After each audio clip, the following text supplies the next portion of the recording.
Assalamualaikum warahmatullahi wabarakatuh. Alhamdulillahi rabbil alamin. Wa bihi nasta'in ala umuri dunya waddin. Wassalatu wassalamu ala asyrafil anbiya wal mursalin wa ala alihi wa ashabihi wa man tabi'ahum bi ihsani ila yaumiddin. Asbahna wa asbahal mulku lillah walhamdulillah la syarikalah la ilaha illahu wa ilaihin nusyur. Asbahna ala fitratil islam wa kalimatil ikhlas wa ala dini nabina Muhammad sallallahu alaihi wasallam wa ala millati abina Ibrahim hanifa wa makana minal musyrikin.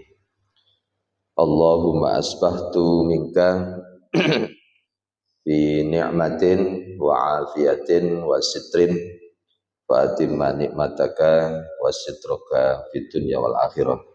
Bapak Ibu jamaah salat subuh yang selalu dirahmati oleh Allah Subhanahu wa taala.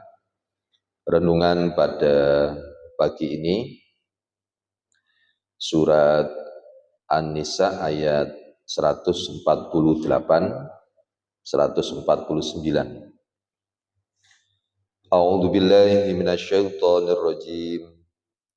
Bismillahirrahmanirrahim. La yuhibbullahu al-jahra bis-su'i minal qawli illa man zulim.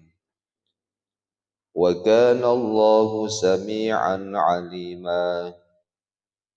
In tubdu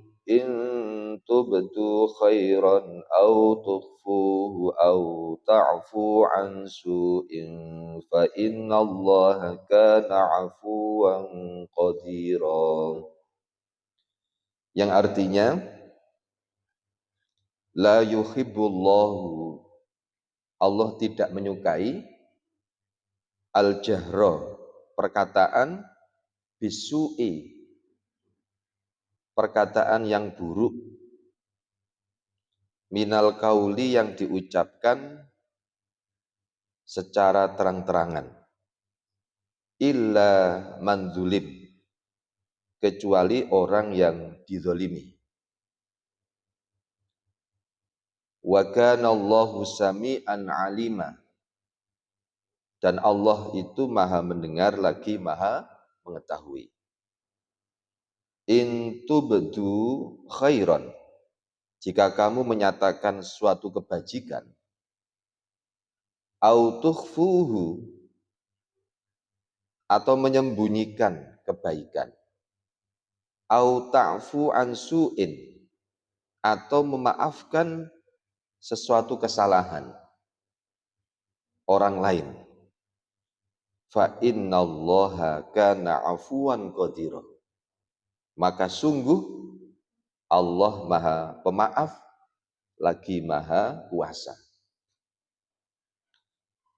Bapak Ibu yang dirahmati oleh Allah Subhanahu wa taala, ayat ini dimulai dengan la yuhibbullahu al-jahra bis-su'i.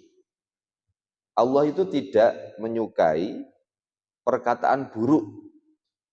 Jadi ini Allah ini enggak seneng, Pak.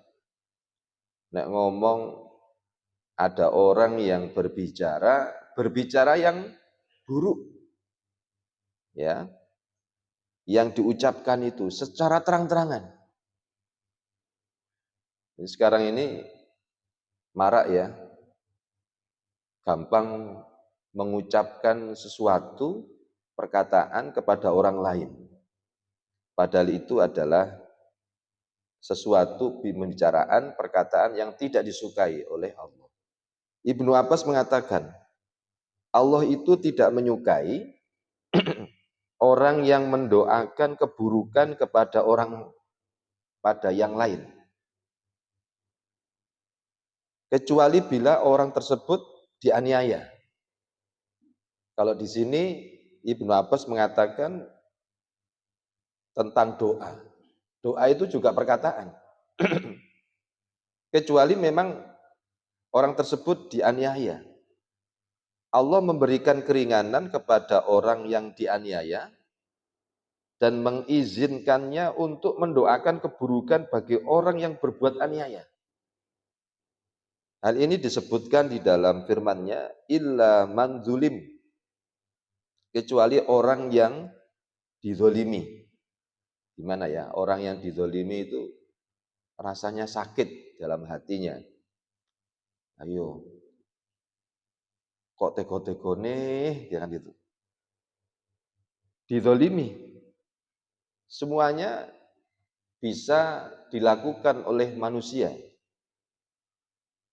Ya, namanya manusia ini kalau hatinya tidak terkendalikan, itu bisa terjadi. Apa itu orang cerdas, orang intelektual, dan kita ini dihantui dengan godaan-godaan setan, walaupun kita setiap kali sholat, gitu. Kadang namanya setan itu menggoda, dan perkataan kita kadang menzolimi orang.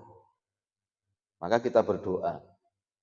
Tetapi jika orang yang teraniaya itu bersabar, Pak, orang yang teraniaya itu bersabar, dan tidak mendoakan keburukan kepada orang yang menganiaya, maka hal itu lebih baik baginya. Luar biasa. Islam itu memberikan petunjuk kepada manusia yang dizolimi, tapi dia sabar. Sebenarnya kalau dia mendoakan keburukan bisa, karena dia dizolimi masalahnya. Tapi orang yang teraniaya itu bersabar dan tidak mendoakan keburukan, itu lebih baik. Ini sebagaimana di dalam sebuah hadis, pernah ya, barang milik Aisyah itu dicuri orang, Pak. Barang Aisyah ini dicuri orang. Lalu Aisyah ini mendoakan keburukan untuk pencuri itu. Bapak Ibu pernah barang hilang, wis barang di apa no? Di joko-joko saya gak hilang ya. Hilang. Jenengan mesti ada hati itu, wah kurang ajar gitu. Pencuri kurang ajar. Kadang itu ada dua hati itu. Satu mendoakan keburukan, dua memang sabar wis waya hilang. Kan gitu. Nah, pernah Aisyah itu barangnya hilang dan Aisyah ini mendoakan keburukan untuk pencuri itu. Kemudian Nabi Shallallahu Alaihi Wasallam berkata kepadanya, yaitu kepada Aisyah, janganlah janganlah kamu meringankan doa keburukan untuknya. Anjurannya Nabi itu. Wahai Aisyah, janganlah kamu itu meringankan, maksud meringankan itu gampang dongo, gampang mendoakan keburukan untuknya. Hadis riwayat Abu Dawud, hadisnya Hasan.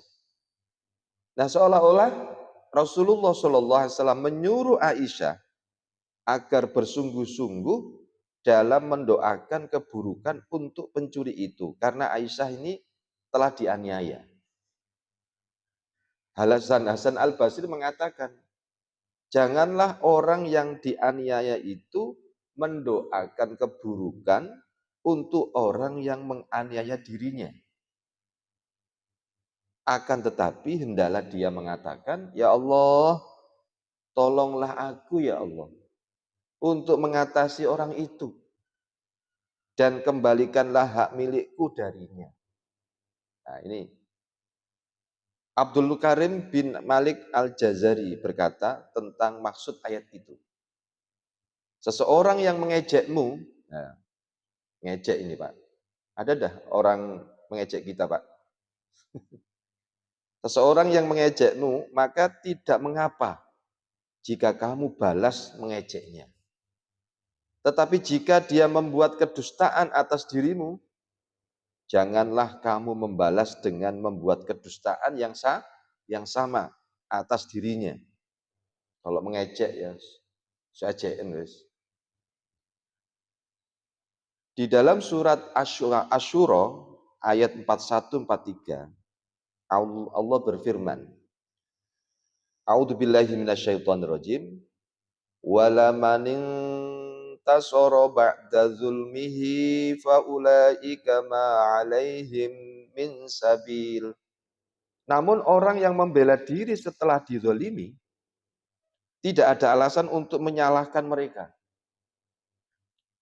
Innamas sabilu 'alal ladzina yadlimuna an-nasa wa yabghuna fil ardi bighairil haqq. Sesungguhnya kesalahan hanya ada pada orang yang berbuat zalim kepada manusia dan melampaui batas di bumi tanpa mengindahkan kebenaran. Ini namanya orang yang zalim itu.